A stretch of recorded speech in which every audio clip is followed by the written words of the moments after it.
like I'd mentioned, when I moved out, I left the computer at home, and my dad, being the kind of fella he was, thought it'd be a good idea to just box it up and put it away. So I have the original box. This is the actual original computer. I'd like to point out, this is really cool, that it is safety checked. Now, that's kind of important because, back in the early 80s, computers were pretty scary, and they were maybe going to take over the world or something. And so it's nice that somebody thought to safety check my computer and make sure that nothing was going wrong with it and it was going to like blow up or something. If you look on the back here, there's the expanded kind of universe of what you could do with the Texas Instruments machine back then. And so what I have right now is I have this just deck, and that's all that's in this box, along with some cables and stuff like that. On eBay I found one of these. This is a speech synthesizer, and it's onto this that we're going to put a Raspberry Pi and a couple other pieces of circuitry so that we can connect this machine to the internet and surf.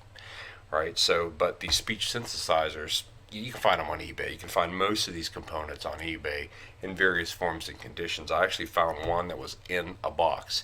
Somebody found a case of these things, 12 of them. And so they put them on eBay, and I was able to just purchase one. So I'm going to get one wrapped up, completely new, that I'm going to be able to plug into my Texas Instruments. And so, what is it, 40 years later, I'm finally expanding my Texas Instruments to reflect the glory of raw compute power that you could have in the early 80s there. So let's take a look. So it came with this weird kind of eggshell, and these cables are pretty elaborate. This is the power cable, Texas Instruments logo, right?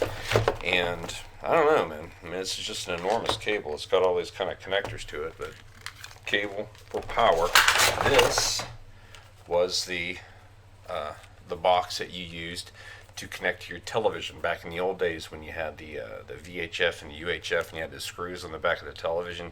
You connect this to the television, you connect this to your TI, and you would use your television for a monitor. Of course, a cathode ray, old style television. So clearly, I'm not going to be able to use this to connect it to a TV. I don't even have a TV that will accept that kind of connection anymore. So that was the first step. Well, what am I going to connect it to, and how am I going to view it? So we'll talk about that a little later. But if anybody needs a modulator, then here you go. And even had a button. It even had a switch here where you could, like, if you wanted to play your game, you could do that, or you could switch it back to antenna and it would just do what it needed to do. So very cool, man. I remember many of these from my Atari 2600 and my Texas Instruments. This cable here has an end like that, and it's got these ends on the other side, right? Now this cable was what I used to plug into my tape deck. I had an actual Texas Instruments tape deck that had those old cassette tapes that we used to play in cars and car radios, right? And you could plug this into it, and you could save your programs to that, and you can pull it off of that, and bring them back in. So this is the computer itself. That out. Side of the box.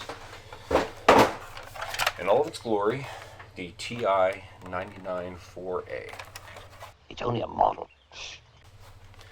And one of the cool things I've got here, and I never lost it. Here it is. The thing that says what the keys are. So that is something you can put here. And of course you could program the keys, and you can write in what each of those keys did, right? I never did that. I just kind of left it pristine. So I've still got that brand new, ready to go. Isn't that sweet action? And look at that, kind of clackety, right? So condensed keyboard there. It's not very large, but this is what passed for computing back in the day. So there would be your connection for your joystick if you had one or two. This is also, I think, where you plugged in the tape deck so that you could save programs, if I recall correctly. That might have been the back, actually. This right here is where I will plug in my speech synthesizer. Open that, plug that in right there when it comes in the mail. This is the connection for the monitor. So this is where you would plug in this item here. It has that 5-pin DIN there on the end of it. You plug that in there. This is for the power, and like I said, there's two of these. So there's this one and there's this one. I believe you could use them for joysticks because there's two joysticks in that picture. And one of them was for the tape deck so that I could save my programs. I never had any joysticks, so when I played games I had to use the keyboard. And so that is the TI-9940. One more goodie that my dad left in the box. I had some other games, but the only one I have left, TI Invaders. Check that out. Now, it might take a great deal of imagination. Like, I wonder what TI Invaders would be like. I wonder if that's like Pong or Combat. Big mystery. Big mystery what this might wind up being, but we can plug that in right there. And you run that game that way. So, how do I set this up and plug it up? Well, let's do that.